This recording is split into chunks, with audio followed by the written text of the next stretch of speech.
नमस्कार प्रिय दर्शकों, हाजिर हूं मैं आज एक ऐसा सूत्र लेकर जिसे ज्योतिष के जो प्रेमी दर्शक हैं, जो जन्म कुंडली अध्ययन में भी रुचि रखते हैं, उनके लिए विशेष रूप से आज का ये कार्यक्रम बेहद खास होने वाला है। इस कार्यक्रम को समझने के लिए यदि आप अपनी जन्म कुंडली या किसी भी और जन्म कुंडली को खोलकर सामने रख लें, अगर आपके पास ऐसी कोई कुंडली है, खुद की भी है तो खुद की रख लीजिए और समझिए। प्रिय दर्शकों, ज्योतिष ये एक अथाह सागर है और जैसे जैसे हम ज्योतिष को समझते जाते हैं तब ऐसा प्रतीत होता है कि अभी तो हम आसपास भी इसके नहीं आ पाए हैं। आजीवन यदि हम इसके विद्यार्थी बने रहें तब भी मैं दावे के साथ कह सकता हूं कि ज्योतिष को अभी हमने कुछ भी नहीं जाना। प्रिय दर्शकों, जन्म कुंडली में किसी भी भाव के बल को कई तरह से देखा जाता है। यो यो भावः स्वामी दृष्टो युतोवा, इस सूत्र को आपने मेरे मुंह से एक नहीं कई एक बार सुना है। जन्म कुंडली में जब भी कोई ग्रह अपने भाव को देखता है तो उस भाव को और ज्यादा बलवान कर देता है। संभव है आपकी जन्म कुंडली में कोई ऐसी ग्रह स्थिति हो जहां कोई ग्रह अपने ही भाव को देख रहा हो। प्रिय दर्शकों, जन्म कुंडली का कोई भी एक ऐसा भाव जिसके भावपति उस भाव को देख रहे हों और उस भाव में यदि कोई ग्रह पूर्व से विराजमान हो, ध्यान से सूत्र को समझ लीजिएगा, तो वो भाव इतना ज्यादा बलवान हो जाता है, उस भाव का इतना मजबूत प्रभाव उस जातक के जीवन काल में दृष्टिगोचर होता है जितना कि बाकी अन्य भावों का नहीं। मैं पुनः इस सूत्र को एक बार उदाहरण से आपको समझाने का प्रयत्न करता हूं। मान लीजिए जन्म कुंडली का लग्न है। लग्न सर्वे सर्वा है, सब कुछ है, क्योंकि ये आपके व्यक्तित्व के बारे में बताता है, आपके व्यक्तित्व का निर्धारण करता है। अब आपके लग्न के स्वामी आपके लग्न को देख रहे हों और साथ ही साथ लग्न में कोई ग्रह बैठा हो, तो अब यहां पर एक प्रश्न खड़ा हो जाता है कि कोई भी ग्रह का क्या मतलब, केवल मित्र ग्रह हो या कोई भी ग्रह, यानी वो लग्नेश का शत्रु ग्रह भी हो तो क्या तब भी उतना ही लग्न बलवान हो जाएगा? मैंने सूत्र क्या समझाया आपको? ये सूत्र कहता है कि भावपति अपने भाव को देख रहे हों और भाव में पूर्व से कोई ग्रह विद्यमान हो तो वो भाव इतना बलवान हो जाता है जितना बाकी कोई अन्य भाव नहीं। तो सवाल ये उठता है कि मान लिया जाए कि लग्न की हम चर्चा कर रहे हैं, लग्न का उदाहरण लेकर के चल रहे हैं, लग्नेश लग्न को देख रहे हैं परंतु लग्नेश का शत्रु ग्रह लग्न में बैठा हुआ है। तो एक सूत्र कहता है, इसीलिए मैंने कहा कि ज्योतिष अथाह सागर है। जब आप हर दिन सूत्रों के भीतर घुसते हैं तो अब एक सूत्र का दूसरे सूत्र से खंडन होने लगता है। अब वहां पर जो अभी ज्योतिष को समझ रहे हैं, सीख रहे हैं, वो फिर संशय में पड़ जाते हैं कि सही क्या है, सत्य क्या है। क्योंकि एक सूत्र कहता है कि लग्न में यदि कोई लग्नेश का शत्रु ग्रह जाकर के बैठ जाए तो सीधी सी बात है, लग्न नहीं किसी भी भाव को आप ले लीजिए, किसी भी भाव में उस भावेश का शत्रु ग्रह बैठ जाता है तो उस भाव के प्रभाव का ह्रास करता है। अब अभी अभी जो सूत्र मैंने बताया, ये सूत्र कहता है कि यदि किसी भाव पर उस भावेश की दृष्टि पड़ रही हो। प्रिय दर्शकों, मैं फिर से यहां रुकना चाहता हूं। अभी कुछ दिन पूर्व किसी की कुंडली मैं देख रहा था तो उन्होंने मुझसे पूछा कि ग्रहों का जो अंश आप कहते हैं उसका मतलब क्या होता है। मैं क्षमा चाहता हूं कि अगर कोई इस तरह का बिल्कुल नया दर्शक है जो अभी अंश तक को समझ रहा है, तो जब मैं बार बार भाव और भावेश शब्द का इस्तेमाल कर रहा हूं तो संभव है ये बात आपके ऊपर से गुजर जाए। देखिए, मैंने अभी अभी क्या कहा, प्रारंभ में ही कहा कि ज्योतिष के जितना और करीब जाते जाएं तब समझ में आता है ये अथाह है और हम इसके आसपास भी नहीं हैं।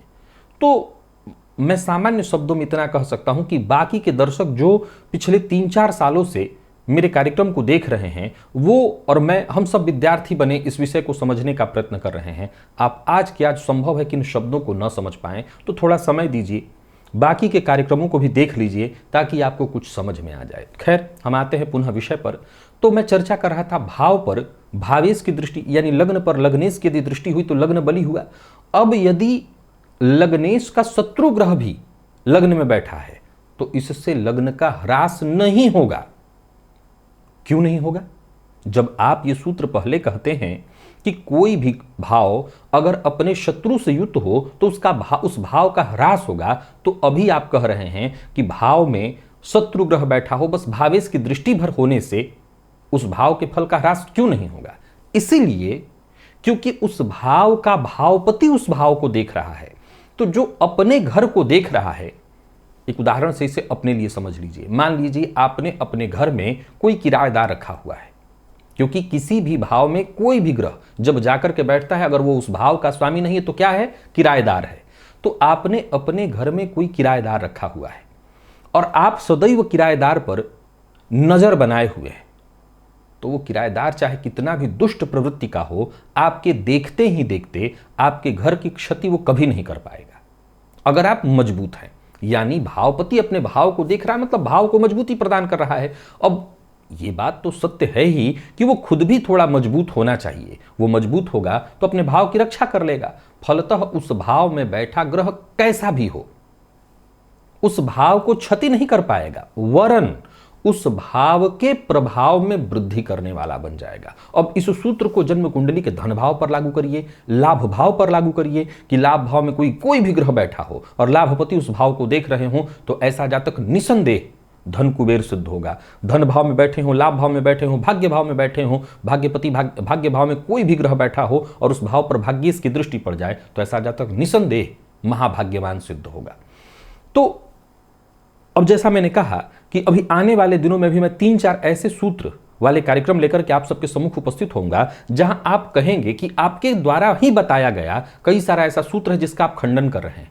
असल में मैं खंडन नहीं कर रहा, मैं वही तो समझाना चाहता हूं कि ज्योतिष में जब आप पहले तो एक हो गया स्थूल मोटा मोटी, और जब आप उसकी गहराई में प्रवेश करते हैं तो कुछ और नई बातें पता चलती हैं। तो संभव है कि जो नई बातें पता चलती हैं आपके पुराने पिछले ज्ञान को हो सकता है उसका वो खंडन कर रही हो। तो इसका यह मतलब नहीं कि अब ये सही हो गया वो खराब हो गया, इसका यह मतलब कभी मत निकालिएगा, इसका यह मतलब कभी मत निकालिएगा। वैसे ही जैसे आपने क से कबूतर पढ़ा और आगे जाकर के क से कबूतर आपको नहीं पढ़ाया गया, तो इसका यह मतलब कभी नहीं हुआ कि क से कबूतर गलत हो गया।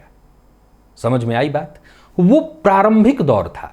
जैसे जैसे आप इसकी गहराई में जाएंगे, संभव है कि आपकी सारी प्रारंभिक बातें बिल्कुल अब अलग सी होने लगे। अब लगे कि नहीं, इसका तो कोई मतलब ही नहीं है।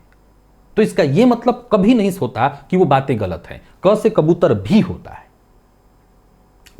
है, लेकिन चूंकि हम और अधिक गहराई में गए हैं, तो अधिक गहराई में जाने के चलते हमें कुछ और नए सूत्र पता चलेंगे। उन ऐसे सूत्रों को जब हम समझ करके, कई बार लगेगा, कई बार मेरे दर्शक ही कहते हैं कि आप एक ही बात अलग अलग तरीके से कह रहे हैं, ये माने कि ये माने। दोनों ही समझना है। वो थोड़ी और गहराई में गया हुआ होगा, इसलिए आपको लग रहा है आपने प्रारंभिक सुनी है। और हो सकता है गहराई में जाऊं तो ये दोनों बातों का खंडन हो जाए, या दोनों बातों से बिल्कुल पृथक कोई और सूत्र आपको सुनाई पड़े। तो इसका यह मतलब कभी नहीं होगा कि ये दोनों बातें गलत है। तो याद रखिए कि जैसा मैंने कहा कि किसी भाव में बैठा, अब जैसे मैंने पापक ग्रह का यहां जिक्र किया, संभव है यहां पर मैं तृक भाव के स्वामी का भी जिक्र करूंगा, क्योंकि वो भी बुरे ही हुए। तो तृक भाव के स्वामी जिस भाव में बैठते हैं उस भाव का ह्रास करते हैं। एक नहीं कई एक बार मेरे ही कार्यक्रमों में मेरे ही द्वारा कहा गया है। अब जरा सोचिए कि मैंने अगला लाइन इसमें जोड़ा कि किसी भी भाव में कोई तृक भाव का ही स्वामी आकर के क्यों ना बैठा हो, लेकिन उस भाव का भावपति उस भाव को देख रहा है, तो वो तृक भाव का स्वामी ग्रह उस भाव का ह्रास नहीं वरन उस भाव के विकास में सहयोगी सिद्ध हो जाएगा। आशा करता हूं आज का ये सूत्र आपने भली भांति समझ लिया होगा, याद कर लिया होगा, और फिर तैयार रहिए। अभी आने वाले दिनों में 3-4 ऐसे सूत्र आपको बताने वाला हूं जो पिछले सूत्र का संभवतः खंडन कर रहा हो, लेकिन आपके ज्ञान में अभिवृद्धि कराएगा। वो और ज्यादा सूक्ष्म निर्णय लेने में आपके लिए सहयोगी होगा। इजाजत दीजिए, पुनः मुलाकात होगी। तब तक के लिए नमस्कार।